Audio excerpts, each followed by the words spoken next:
साथी, जो सबसे वरिष्ठ साथी हैं, हमारे बीच में अभी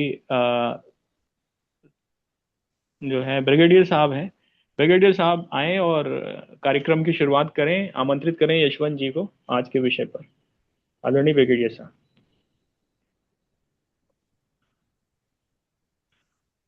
जी जी ब्रिगेडियर जी जी। जी।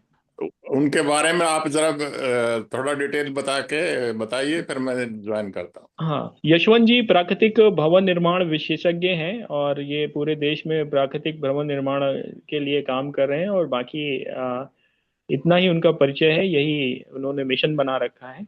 और आप उनको आमंत्रित करिए और बाकी विषय पे वो विस्तार से रखेंगे, जहाँ रखेंगे। ब्रिगेडियर साहब। धन्यवाद, सभी को धन्यवाद। ये तो बड़ा अच्छा विषय आज सेलेक्ट किया है। प्राकृतिक रूप से रहना, लिविंग प्राकृतिक और प्राकृतिक ऊर्जा से ही मेंटेन करना, तो हमारी पर्यावरण की सभी समस्याएं खत्म हो जाएंगी। क्योंकि हम इसका ऊर्जा का मिसयूज कर रहे हैं और भवन निर्माण करके धरती का सत्यानाश कर रहे हैं। ईंट बनाते हैं, उसमें कितनी एनर्जी लगती है, सीमेंट बनाते हैं, उसमें कितनी एनर्जी लगती है। आप सब समझ सकते हैं कि लोहा भी हम जमीन से निकाल के जब उसको लोहे के रूप में लेते हैं तो सारी सब एनर्जी वेस्ट लगती है। जिसका आप अगर इन सब चीजों का ध्यान करें तो कितने पेड़ कटेंगे, कितने वो होंगे, होते हैं, ये सब अवॉइड हो जाएगा और पर्यावरण का बहुत बचत होगा। ऐसा मैं समझता हूँ। मेरा भी एक साथी गाय के गोबर से और चूना और इससे ईंट बनाता है, और वो बहुत ही इफेक्टिव, और एसी की भी जरूरत नहीं, बहुत अच्छा सिस्टम है। मैं उनके साथ काफी दिन तक रहा हूँ। और मलिक साहब हैं रोहतक से, उन 3-4 जगह बदल के बहुत अच्छा ट्रेनिंग भी देते हैं। उस तरह का बहुत लार्ज स्केल पे पर हम बचा सकते हैं। यशवंत जी हैं हमारे साथ, वो यही काम कर रहे हैं। और मैं उनसे रिक्वेस्ट करता हूं कि आप इस विषय को रखिए 35-30 मिनट, और फिर इसके बाद अन्य कोई लोग अपने कुछ विचार रखें, या इसमें कोई क्वेश्चन पूछें तो उनका आंसर दीजिए। धन्यवाद। यशवंत सिंह जी, आप शुरू करिए। जी जी जी, सभी उपस्थित सज्जनों को मेरा प्रणाम। मैं यशवंत राज जोधपुर राजस्थान से हूँ वैसे तो, और मेरा भी गुजरात सेक्टर में ये जो भुज है, भुज के एरिया में अपना कुकमा है, वहाँ पर हमने एक सेंटर बनाया हुआ है इस चीज़ का। और मेरा आज का विषय है ये ऊर्जा आधारित जीवन दृष्टि और प्राकृतिक भवन निर्माण की अनिवार्यता। ये वैज्ञानिक तत्व भी है आज के जीवन में कि इसका जो मूला जीवन का मूलाधार है वो ऊर्जा ही है। चाहे हम वो जीवनी शक्ति मतलब जो प्राण शक्ति है वो भी अपनी ऊर्जा ही है। हमारे जो विचार हैं, जो विचारों की तरंग, वो तरंगों से जो विचार उठते हैं वो भी ऊर्जा का ही रूप है। पृथ्वी का वायुमंडल अपन ले लें, या पृथ्वी का जो भूगर्भीय क्षेत्र, जो आपने जैसे बताया लोहा, पृथ्वी के गर्भ में काफी खनिज वगैरह पदार्थ होते हैं, तो वो भूगर्भीय क्षेत्र हो गया। या फिर हम सौर ऊर्जा से को ही ले लें, जो सौर ऊर्जा से ही जो समस्त जीव जंतु एवं वनस्पति, उसी से पोषण होता है। सौर ऊर्जा से ही सब कुछ ऊर्जा के संतुलन और प्रवाह पर निर्भर है। मतलब जब ऊर्जा का संतुलन होगा और उसका प्रवाह सही होगा, तो ही हमें जीवन अच्छा रहेगा। और इसी ऊर्जा सत्य को समझने और जीवन में उतारने का व्यवहारिक विज्ञान वास्तु है।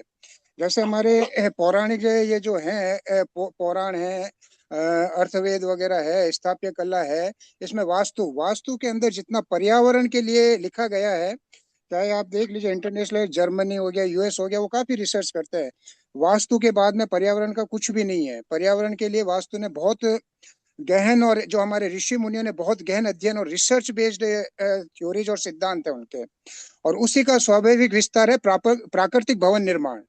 तो वास्तु का ही विस्तार है जो प्राकृतिक भवन निर्माण है। तो उसका, जैसे सौर ऊर्जा से जीवन तक अपन एक बात, एक सतत श्रृंखला।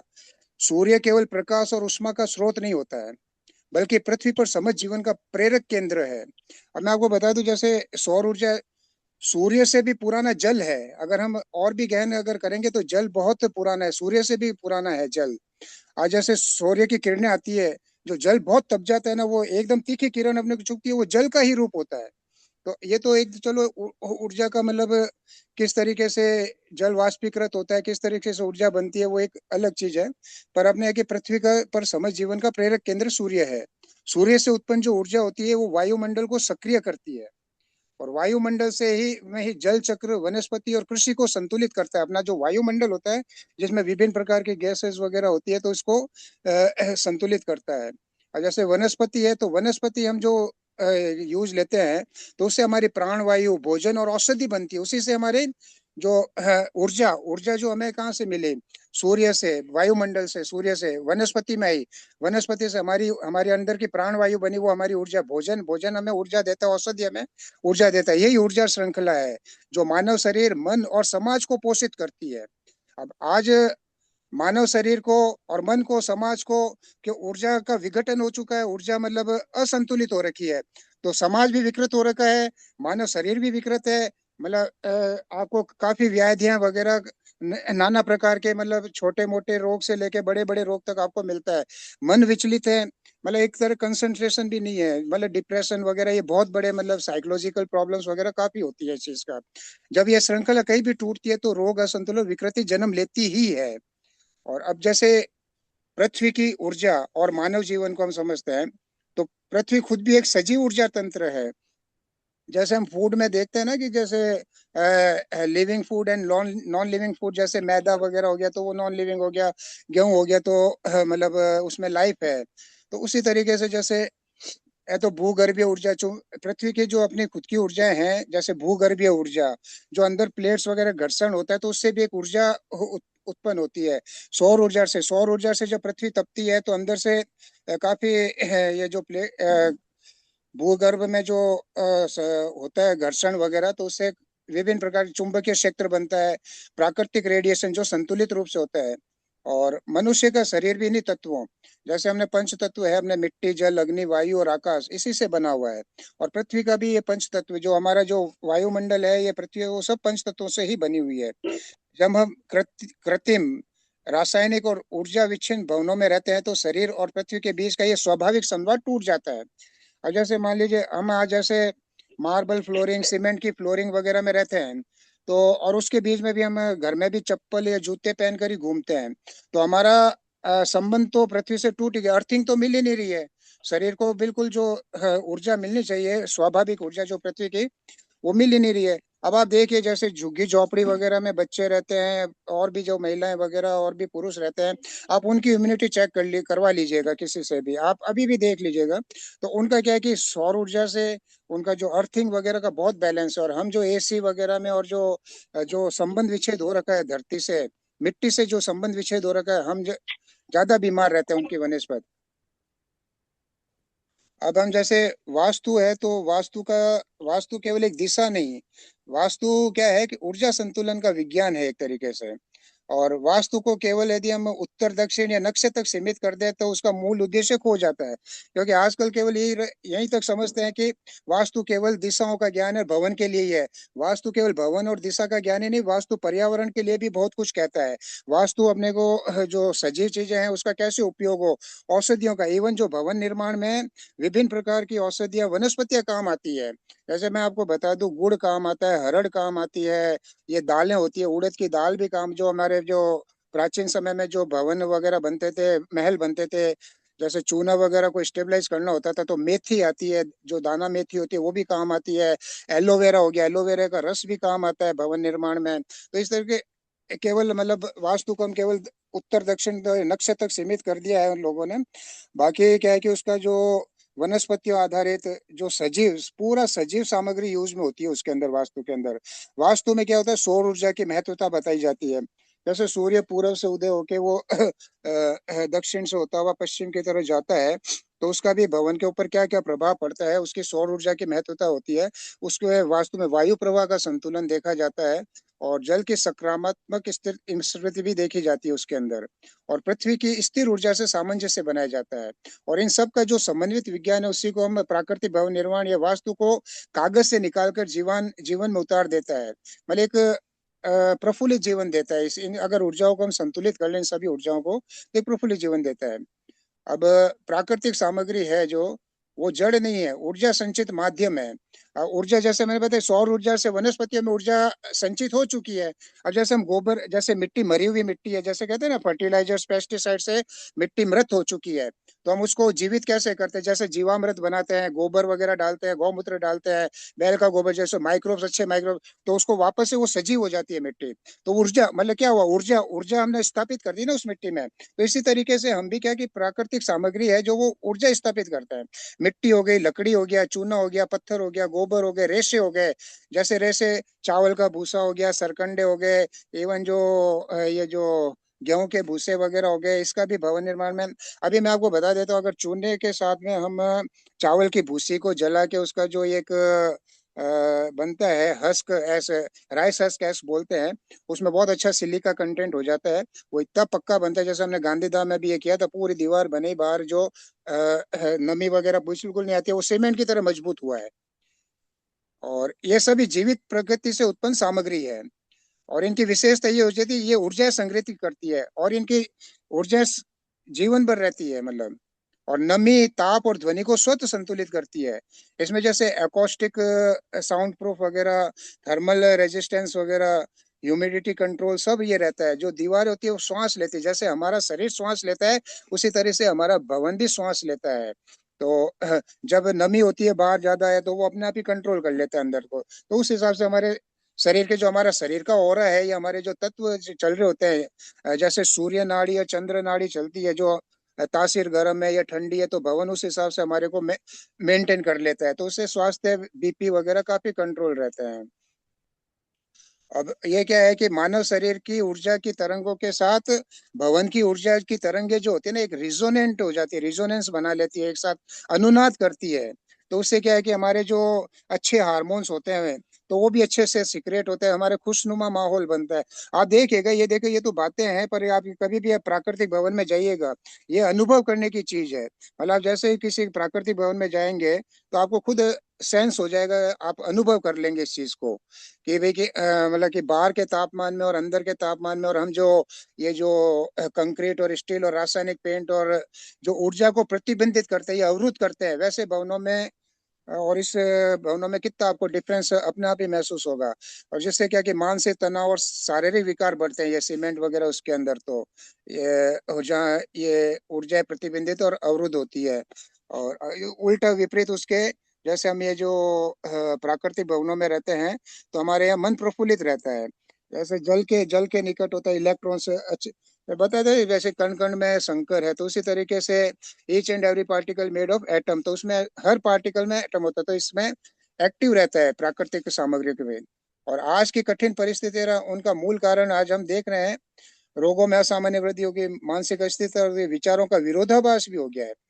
अपराधों में भी दिन दुनी रात चौगुनी वृद्धि हो रही है, क्योंकि इसका जो ऊर्जाओं का संतुलन, जैसे जियोपैथिक स्ट्रेस होता है, जो नीचे जलीय वगैरह तरंगे होती है, तो हम कुछ ऐसे भवन, तो वहाँ एक जियोपैथिक स्ट्रेस भी कहलाता है। तो अगर जियोपैथिक स्ट्रेस में रहते हैं, तो मन के विकार बहुत हो जाते हैं। वहाँ पर सुसाइडल केसेस हो गए, या मतलब और भी मतलब मार काट वाले केसेस खूब होते हैं। ये वैज्ञानिक लोगों में भी ये सबूत, मतलब साबित कर दिया है इस चीज का। क्योंकि जब तक मानव जीवन का प्रकृति और ऊर्जा से विच्छेद हो जाता है, तो ऐसे घरों में जो ना तो कोई सूर्य को सम्मान देते हैं, ना वायु का प्रवेश होता है, वेंटिलेशन अगर प्रॉपर नहीं होगा, और ना कोई पृथ्वी से संवाद है, मान लीजिए कि अगर नहीं है कनेक्टिविटी, तो मन को शांति वगैरह नहीं मिलेगी। और जो प्रकार प्राकृतिक भवन है, प्राकृतिक भवन को आज हम एक तरीके से हीलिंग आर्किटेक्चर के नाम से भी इसको प्रमोट कर सकते हैं। एक आर्किटेक्चर तो होता है, जैसे मान लीजिए सिविल इंजीनियर्स वगैरह, उनको तो जो बीटेक या बी में जो पढ़ाया जाता है कि स्ट्रक्चर वगैरह ऐसा होना चाहिए। अब ये जैसे एक भ्रांति और है कि प्राकृतिक भवन कच्चे होते हैं, बिल्कुल कच्चे नहीं होते हैं। ये उल्टा सीमेंट और ये जो मैन मेड मटेरियल से बहुत ज्यादा पक्के होते हैं। और इसके उदाहरण आपको दक्षिण के मंदिर देख लो, उत्तर भारत के मंदिर देख लो, चाहे महल देख लो, कुछ भी जो हजार हजार सालों से आज भी मतलब कायम है, और ये लोग मानते भी हैं। तो इसको एक आज हम अगर इसको मानव समाज के हिसाब से देखें, तो एक हीलिंग आर्किटेक्चर सब्जेक्ट की भी बहुत जरूरत है। यदि सभी आयामों को ध्यान में रखकर हम प्राकृतिक भवन बनाए, और केवल वो आश्रय नहीं रहता, वो उपचार का माध्यम बन जाता है। अब शारीरिक स्तर पर हम देखें, संतुलित तापमान भी हो, शुद्ध वायु भी हो, नमी का नियंत्रण भी हो, श्वसन व त्वचा रोगों में भी कमी आ जाएगी। मानसिक स्तर पर भी बहुत मतलब अच्छा सुधार होगा। और प्राकृतिक बनावट हमेशा मन को स्थिरता देती है, ध्वनि का शोषण करके आंतरिक शांति करती है, प्रकाश का संतुलन करती है, जिससे तनाव में कमी आती है। और सामाजिक स्तर पे क्या होगा, यदि व्यक्ति शांत होगा तो शांत परिवार होगा, शांत परिवार होगा तो संतुलित समाज होगा, और संतुलित समाज होगा तो अपराध में स्वतः कमी आएगी। अब जैसे मान लीजिए, अब मैंने आपको बताया कि वनस्पति से भी आ रहा है, जब हम भोजन करते हैं केवल भोजन से ही मतलब हम समग्र विकास नहीं कर सकते मानव का। भोजन का जैसे मैंने बताया था कल भी कि अगर हम बढ़िया सा बढ़िया भोजन कर लें, दूध बादाम वगैरह केसर वगैरह उसको मिला के कर लें, और एक हल्का सा नींबू का हल्का सा भी उंगली का टच करके उसमें घुमा दिया जाए, तो वो भोजन स्वतः खराब हो जाता है। तो जैसे यहाँ ऊर्जा का असंतुलन होता है, आप देख लीजिए, ऑब्जर्व कीजिएगा, बहुत अच्छा ऑर्गेनिक भी ले रहे हैं, न्यूट्रिशनल सप्लीमेंट्स भी ले रहे हैं लोग, फिर भी कुछ ना कुछ घर में प्रॉब्लम है उनके, तो क्योंकि वो उनका ऊर्जा का समन्वय नहीं है उनके शरीर के साथ में। अब और हमारे ये कि प्राकृतिक भवन कोई निर्माण का कोई विकल्प नहीं है, बल्कि आने वाले समय की आज के तारीख में अनिवार्यता है।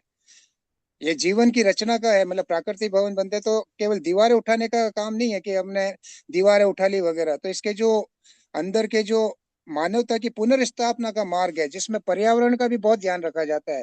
आप वास्तु के अंदर देखिए, वास्तु के अंदर वनस्पतियों का भी बहुत विवरण है कि आपके किस तरीके के पेड़ कैसी ऊर्जा प्रदान करते हैं, घर के आजू बाजू में कैसे पेड़ होने चाहिए, नुकीले पत्तों वाले ऊर्जा सकारात्मक होती है, गोल पत्तों लेके उसकी और सकारात्मक, किसी की नकारात्मक होती है। तो पत्तियों के आधार पे भी ऊर्जा का उन्होंने बहुत अच्छा विवरण दिया है, सामग्री के अलावा भी। और अब जैसे हमने ये इतना मैंने जो बताया है, और ये दूसरा क्या है कि हम क्या है कि एक दृष्टिकोण और एक परिवर्तन चाहते हैं कि एक नई निर्माण संस्कृति का आरंभ हो।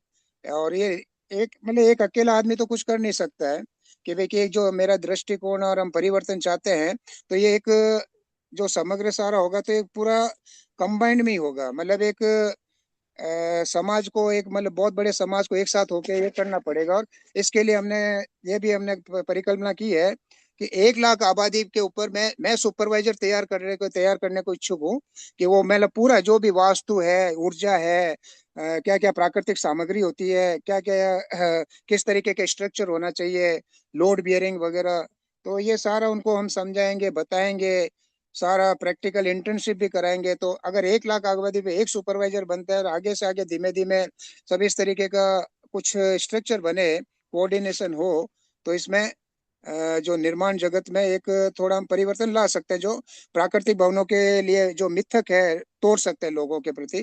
काफी लोग जैसे अभी हमने एक एग्जिस्टिंग बिल्डिंग के लिए किया क्या है कि एग्जिस्टिंग बिल्डिंग में भी अगर कोई, जिस तरीके से हम डिटॉक्स करते हैं बॉडी का, तो हम भी एक डिटॉक्स और रेजुविनेशन सिस्टम हमने किया है कि भाई कि कोई प्लास्टर वगैरह हटा के प्राकृतिक प्लास्टर भी करा ले, तो उसको काफी हद तक संभवतः उसको रिजल्ट्स मिल सकते हैं। और जो प्राकृतिक भवनों का जो आधा अधूरा ज्ञान बिखरा हुआ है, उसको हम एक ऑर्गेनाइज्ड वे में करना चाहते हैं इस कार्य को, एक तरह संगठन बना के उसको, तो ताकि वहां अभी जैसे वास्तु को आंशिक रूप से समझा जाता है कि खाली ये दिशाओं का ज्ञान है, और खाली कि इधर रसोई हो गया, उधर बेडरूम हो गया, तो ये वास्तु हो गया, उतने में वास्तु नहीं होता है। वास्तु खुद बहुत एक अपने आप में बहुत बड़ा विषय है, जो पर्यावरण को भी कवर करता है, वनस्पति तो है ही है, और दूसरा वायुमंडल वगैरह उसका ऊर्जाओं को सबको कवर करता है। तो और आधुनिक तकनीकों ने क्या किया, आधुनिक तकनीकों ने पांचों तत्वों को काट दिया है, पांचों तत्वों को कट कर दिया है। अब जैसे हम इसमें क्या है कि मिट्टी है, चूना है, जो ईंट का पाउडर है, प्राकृतिक सामग्री है, तो उनकी वास्तविक शक्तियां क्या है, तो वो भी हम समझा रहे हैं इस चीज में। और सुपरवाइजर के लिए हम जैसे उनको आधुनिक उपकरण मशीनों के साथ साथ उनको परीक्षण तकनीकें, मिट्टी की जो आधुनिक परीक्षण तकनीकें हैं और जो पुरातन परीक्षण तकनीकें हैं, वो भी मैं समझा रहा हूँ। और जो इंजीनियरिंग सिद्धांत है आज की और पुरातन के, ताकि उनको ये लगे कि नहीं, उठा हुआ वहीं से है। सारे जो कॉन्सेप्ट वगैरह आप देखेंगे, घनत्व का परीक्षण होता है, डेंसिटी टेस्ट होते हैं, वाटर एब्जॉर्प्शन टेस्ट होते हैं, स्ट्रक्चर के लिए जो कॉम्प्रेसिव स्ट्रेंथ टेस्ट होते हैं, ये सब हमारे ऋषि मुनियों ने कर चुके हैं। पर उसको एक केवल अनुसंधान करके, उसको एक खोज करके काफी मतलब इसमें काफी लोगों ने किए हैं, और एक बिल्कुल सरल भाषा में भी काफी साहित्य उन्होंने दिए भी हैं। और जलवायु आधारित डिजाइन हो, सूर्य सिद्धांत हो, वायु प्रभा की कला हो, और हम जिसको सुपरवाइजर तैयार करेंगे तो उनको प्रोजेक्ट लेने की क्षमता हो जाए उनके अंदर भी खुद में, और वो अपने हिसाब से, और हम गाइड वगैरह करते हैं, इस तरीके का हमारा है। और और हम क्या है, ऐसे निर्माता और वास्तुविदों का समुदाय जो प्रकृति सम्मत है, वैज्ञानिक, सुरक्षित और आर्थिक निर्माण को बढ़ावा दे। और इसमें क्या है कि देखिए, इसमें एक और मिथक है कि इसमें आपका पैसा भी खूब बचता है। जो ये भवन, प्राकृतिक निर्माण भवन होगा तो काफी कुछ तो व्यक्ति खुद ही अपने हिसाब से कर सकता है इस चीज को।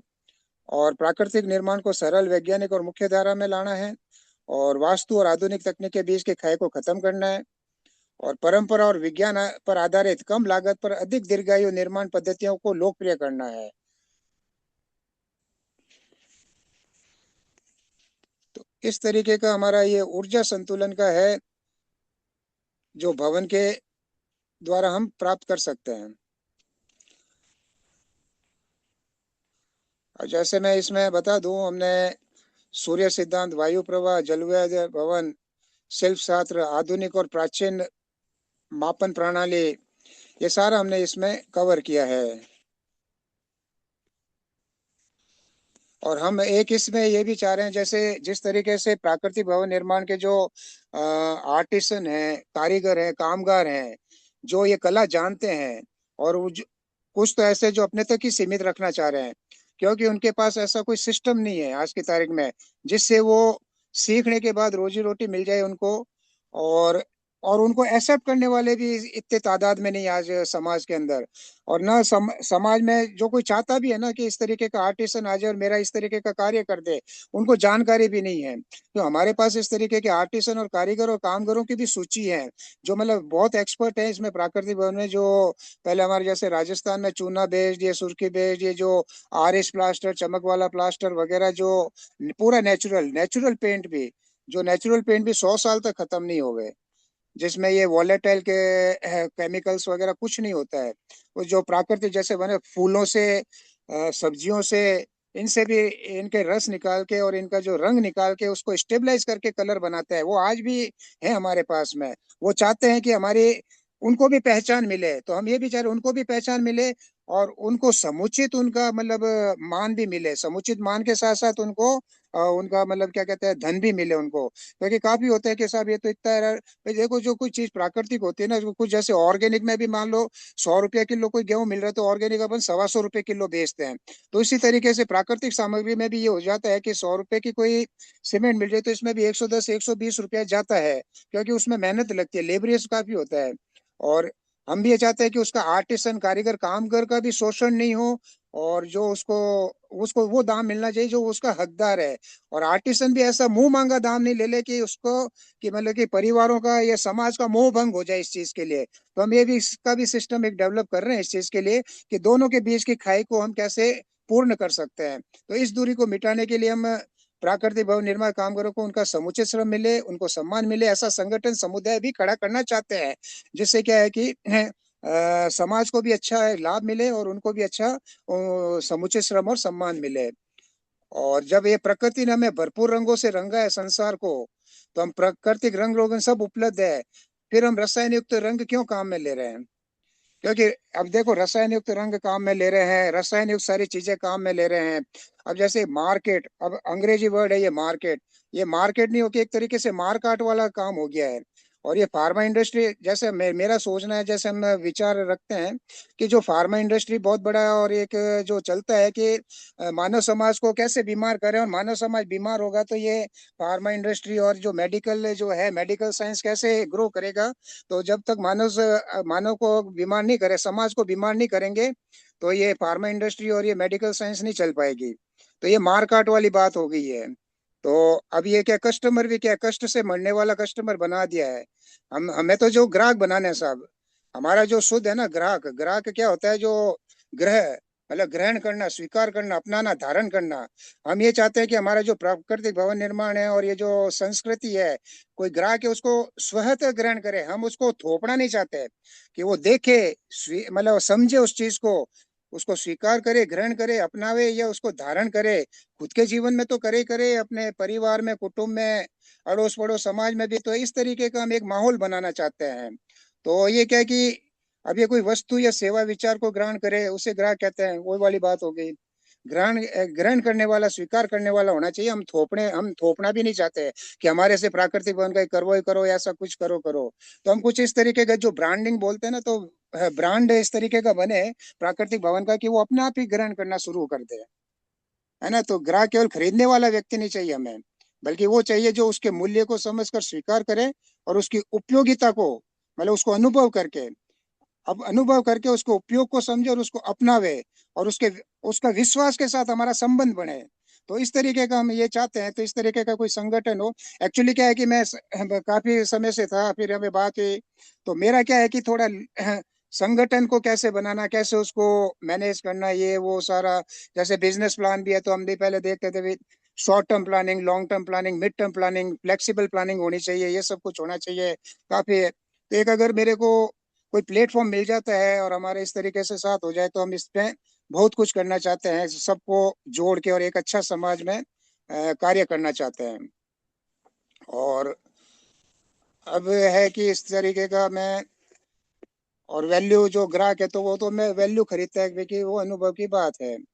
और अभी जैसे मैं आपको बता दूं। यशवंत जी, आपका प्राकृतिक भवन और ऊर्जा के बारे में खत्म हो गया, तो कुछ लोग क्वेश्चन पूछेंगे या आगे बढ़ेंगे? ये बाकी बस बस विषय बस दो अलग से दो हम दो डिस्कस कर लेंगे। दो मिनट की बात है, और बस बाकी ये देखिए जी, जैसे वास्तु का भी जैसे कोई कहता है, जैसे विदेशों में यूएस वगैरह है, दुबई है, वेस्टर्न कंट्रीज में इसको गोल्डन ज्योमेट्री के नाम से वो यूज में लेते हैं। वो हमारा वास्तु को भी, मतलब उसका नाम नहीं लेके गोल्डन ज्योमेट्री उन्होंने बना रखा है एक तरीके से। हाँ, चलिए, मेरा तो ये हो गया। जैसे प्राकृतिक ऊर्जा, जैसे मतलब इसमें जो मेरे को मुख्य जो बातें कवर करनी थी, वो मैंने मतलब करीब करीब सारा बता दिया है। जी धन्यवाद आपका, आपने काफी डिटेल में बताया है। अभी कुछ लोग क्वेश्चन पूछेंगे, इससे पहले मैं छोटा सा क्लेरिफिकेशन आपसे पूछ लेता हूँ। प्राकृतिक भवन सामग्री क्या है, और उसको कैसे, उसका कैसे तैयार करें आम आदमी, और फिर उसमें क्या क्या है? जैसे गोबर चूने से ईंट बनाई जाए, गोबर और जिप्सम से भी ईंट बनाई जाए, और बांस और मिट्टी से कुछ तैयार किया जाए ताकि एनर्जी भी ना लगे, और पुआल और मिट्टी का मिश्रण करके ऐसे उसकी स्ट्रक्चर बनाई जाए। और इस तरह का क्या आपका जो सिस्टम है वो किस तरह करता है, कैसे, या जैसे आपने बताया कारीगर वगैरह का, तो थोड़ा सा उसमें डिटेल में बताइए। और दूसरा, आपने दो तीन बातें कही है कि ऊर्जा, प्राकृतिक ऊर्जा और प्राकृतिक भवन के बारे में उसको क्या प्रयोग किया जाए। प्राकृतिक ऊर्जा साइंस की दृष्टि से भी, हमें ऋषि मुनियों की दृष्टि से भी, ऊर्जा तो ना पैदा की जा सकती है और ना ही खत्म होती है। ऊर्जा तो एवर लिविंग है। और हमारी आत्मा, जिसको हम आत्मा कहते हैं, वो भी एक ऊर्जा है जो शरीर में होने से शरीर को ऊर्जा देती है। इसके बाद भी उसको ना अदृश्य हो जाए, लेकिन ना उसको पैदा किया जा सकता है ना उसको खत्म किया जा सकता। अल्टीमेटली वो तो बड़े परमात्मा हाँ, में तो आत्मा का मिलन हो जाता है। हम तो वो इस पे थोड़ा स्थापित सा करते हैं अभी। बताते हुए फिर क्वेश्चन पूछेंगे। जी जी जी।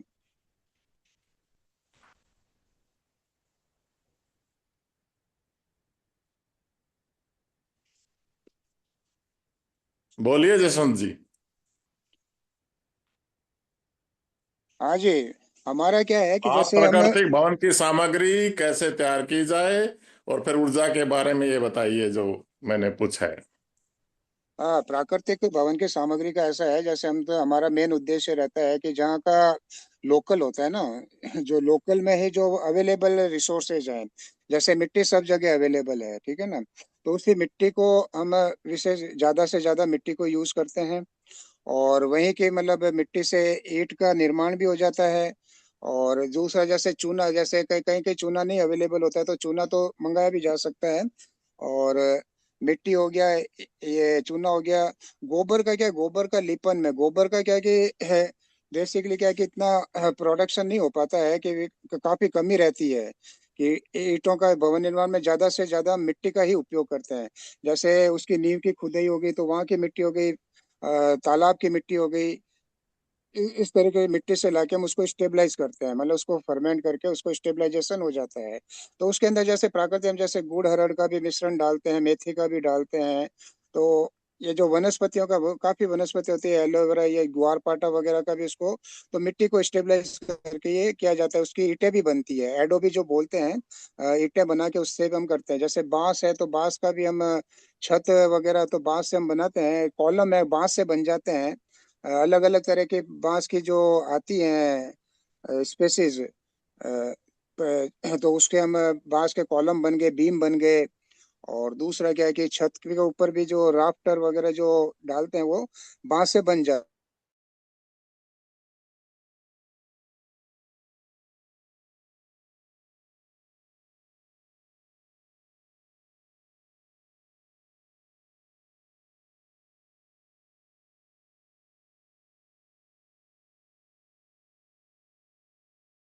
चलते। तो टाइल से भी बनता है, जो अपने मतलब जलवायु आधारित भी भवन होते हैं अलग अलग एरिया के हिसाब से। और ज्यादातर हम मिट्टी का प्रयोग करते हैं। और मिट्टी के बाद में जैसे ये सुर्खी होती है जो